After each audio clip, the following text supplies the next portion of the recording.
Comment se motiver pour faire du sport? Si tu regardes la vidéo jusqu'à la fin, tu auras la réponse. Mais avant de commencer, comme d'habitude, on clique directement sur le j'aime, le bouton abonner et le partage. Et bien sûr, je vous invite tout le temps à mettre des commentaires, ça aide, ça me donne de la force pour la chaîne. Sur ce, comment se motiver? C'est parti, voici mes conseils.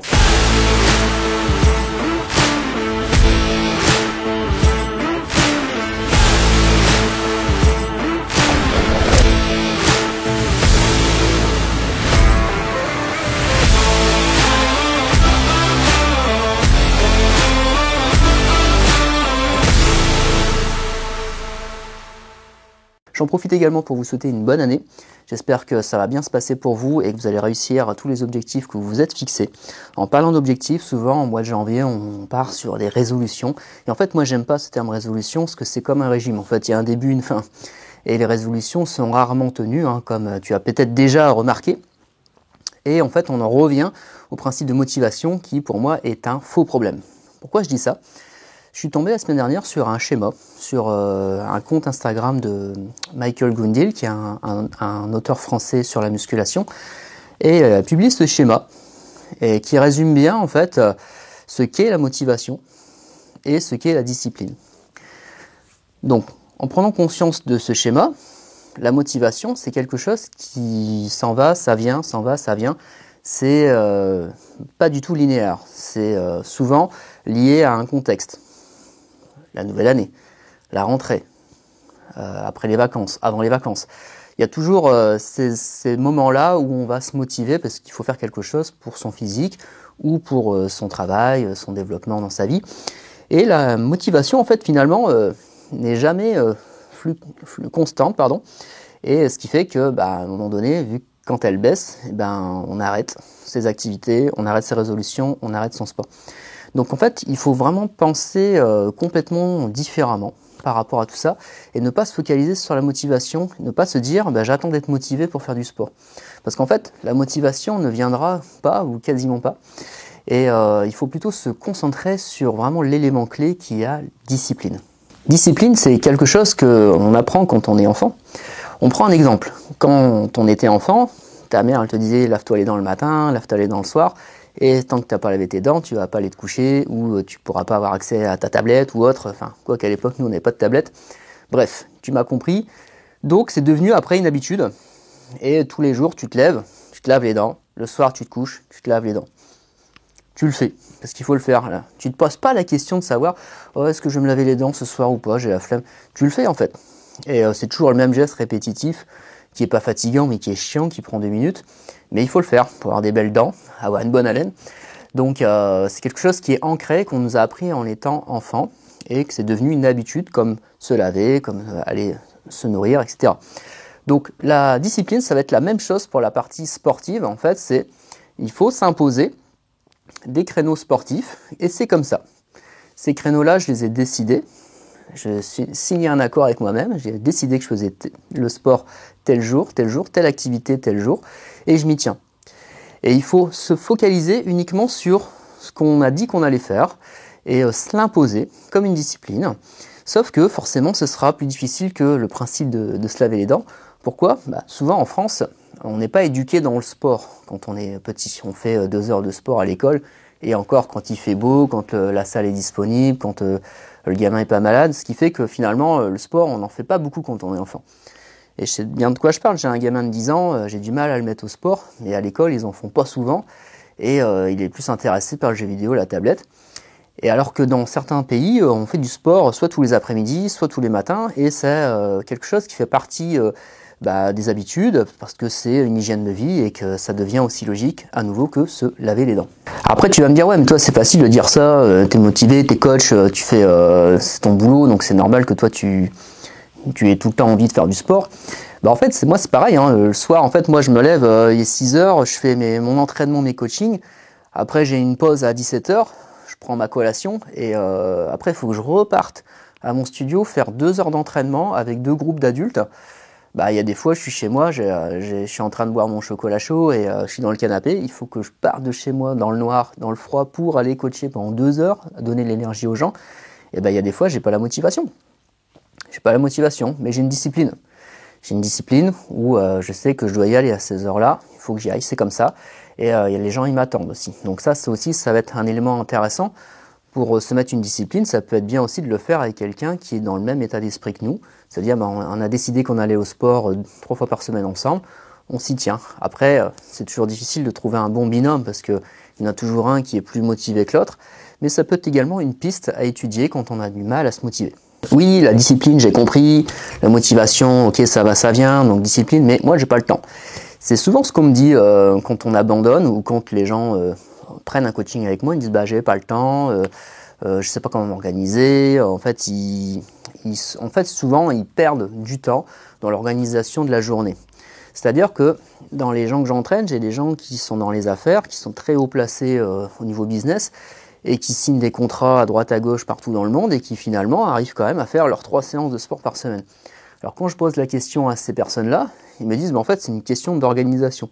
C'est-à-dire qu'ils vont bloquer des plages horaires pour l'activité professionnelle, des plages horaires pour le côté familial, gérer les courses, s'occuper de sa famille, et des plages horaires imposées pour l'activité physique. Et là, tu vas me dire, ouais, mais moi je peux pas, je commence tôt, ou bien je commence tard, je finis tôt. Enfin, on a toujours une excuse en fait. Et bien en fait, ces personnes-là, elles y arrivent. Donc, si elles y arrivent, c'est que avec une bonne organisation, c'est tout à fait faisable. En fait, c'est juste qu'il faut prendre une feuille, un papier, noter son emploi du temps et noter à quel moment je m'impose de faire du sport et je n'y déroge pas. Donc moi, par exemple, sur mon emploi du temps, je mets l'activité physique au réveil. Je me lève, je fais mon entraînement et je fais ma journée. Je me lève, je fais mon entraînement, je fais ma journée. Je fais ça du lundi au vendredi et je me repose le week-end. Mais toi, ça peut être, je me lève, je vais au travail, je vais au sport. Je me lève, je vais au travail, je vais au sport. Ou après, ça peut être, je me lève, je vais au travail, je vais au sport le midi, je vais au travail, je rentre, je m'occupe de ma famille. Ça aussi, c'est faisable. Après, je dirais que c'est à toi de te motiver en termes de discipline, en t'imposant ce schéma-là sur ton agenda et de ne pas y déroger et surtout ne pas te poser de questions. Repense à ce que j'ai dit sur le principe de la brosse à dents, tu ne te poses pas la question de savoir si tu vas te brosser ou pas. Tu le fais. Et le sport, c'est la même chose. C'est dès que tu as décidé que tu faisais ça, tu le fais. Et de toute façon, dis-toi que tu vas toujours te sentir mieux après une séance de sport. Dis-toi que le plus dur, c'est d'y aller. Parce qu'une fois que tu es dedans, bah, tu vois tes amis, tu t'amuses, tu te dépenses, tu te sens mieux après. Donc il faut toujours se dire, je suis pas motivé, mais j'y vais. De toute façon, le plus dur, c'est d'y aller. Après, bien sûr, il y a d'autres systèmes. Il y a des personnes qui ne rentrent pas chez eux pour aller directement à la salle, parce que s'ils rentrent chez eux, c'est fini. Ça fonctionne aussi. Donc après, tout dépend de comment tu es au niveau de ton état d'esprit. Et là, tu vas me dire, ouais, mais du coup, toi, en tant que coach, tu es là pour motiver. Et donc, du coup, la motivation, c'est important. Si c'était pas important, on n'aurait pas besoin de coach. Et là-dessus, je suis assez d'accord avec toi, c'est-à-dire que les gens, quand ils me prennent un coaching, ils viennent en bilan et ils sont motivés. Je suis motivé, j'ai fait mon bilan, il a fait mon programme, il a trouvé les mots pour me booster. Et ça va durer comme ça 7 jours, 10 jours, maximum 15 jours. Puis après, la motivation, elle rebaisse. Parce qu'on est fatigué, on a eu un truc à gérer, on n'a pas pu aller à la salle, ou on était invité, on a mangé un truc qu'il fallait pas. Et après, replace le bilan. Le bilan arrive au bout d'un mois. Donc les dernières semaines, on se speed parce qu'il faut qu'on ait un bilan positif avec le coach. Et la motivation, en fait, elle vient, mais d'une manière extrinsèque. C'est-à-dire, c'est moi qui apporte la motivation, mais la motivation intrinsèque, on ne l'a pas. Comme ce que je disais tout à l'heure, c'est quelque chose qui est passager. Donc l'intérêt du coaching, c'est d'avoir quelqu'un qui nous met une piqûre de rappel, qui nous met une dose de motivation chaque mois, qui va durer 7 à 15 jours. Et pendant 7 à 15 jours, on va être à fond dedans, après moins. Et après, il y a le bilan qui approche, donc on remet un coup de collier. Et c'est là l'intérêt du coaching à ce niveau-là. C'est vrai que depuis quelques années, moi, je suis plus axé sur la motivation psychologique des gens que à leur expliquer techniquement le pourquoi du comment du programme qui a été créé pour eux. Sur ce sujet, justement, je viens de sortir mon application de coaching où, à présent, maintenant, quand tu reçois un programme de ma part, tu as donc l'application à mettre sur ton téléphone avec ton accès à ton compte, l'accès donc à tes programmes avec les photos, les vidéos, le descriptif des exercices, les consignes, séries, répétitions, poids. Donc ça c'est sorti la semaine dernière. Avant je travaillais évidemment avec ce même schéma mais sous forme de fichier PDF que j'envoyais par email. Maintenant c'est vraiment une application personnalisée et à chaque fois c'est moi qui fais les exercices et qui te montre. Donc c'est pas des exercices farfelus ou des exercices que moi je sais pas faire et que je donne à faire aux gens ou des choses inutiles. Donc c'est vraiment des exercices qui sont très concrets et qui sont surtout très efficaces pour la progression. Parenthèse terminée.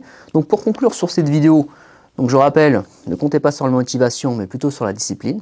La discipline, c'est de s'imposer les choses et de ne pas se poser de questions, de les faire. Et si tu appliques ce conseil, qui paraît simple, eh bien, tu auras beaucoup plus de valeur pour tenir ton programme pour 2023. Après, si c'est encore difficile, il y a toujours le coaching. Je suis là pour me motiver, mais il n'y a pas que moi. Il y a tous les coachs en France. On est plus de 15 000 coachs en France. Donc 15 ou 20 000, je ne sais plus.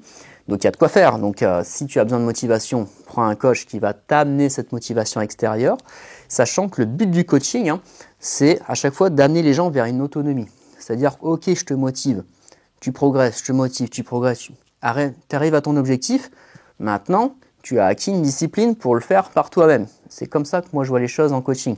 C'est pas de garder les gens 10 ans en rendez-vous parce que ils sont contents de venir, même s'il y en a qui veulent venir tout le temps justement parce qu'ils ont besoin de rendre des comptes. Mais pense à ce que je t'ai dit. Sur ce, nous arrivons à la fin de cette vidéo. La fois prochaine, ce sera donc une vidéo sur les fascias, tout savoir sur les fascias avec une invitée. Un premier podcast que je vais faire donc en duo avec Régula, j'en avais parlé la semaine dernière. J'espère que ça va vous plaire. J'ai même créé un programme spécial Body Fascia, donc de musculation avec les fascias stimulés, plus tout ce qu'il y a à savoir. Donc je vous en dis pas plus, je vous mets un petit peu l'eau à la bouche et puis on verra ça la semaine prochaine. Sur ce, je vous dis bonne rentrée, encore une fois bonne année et à très vite.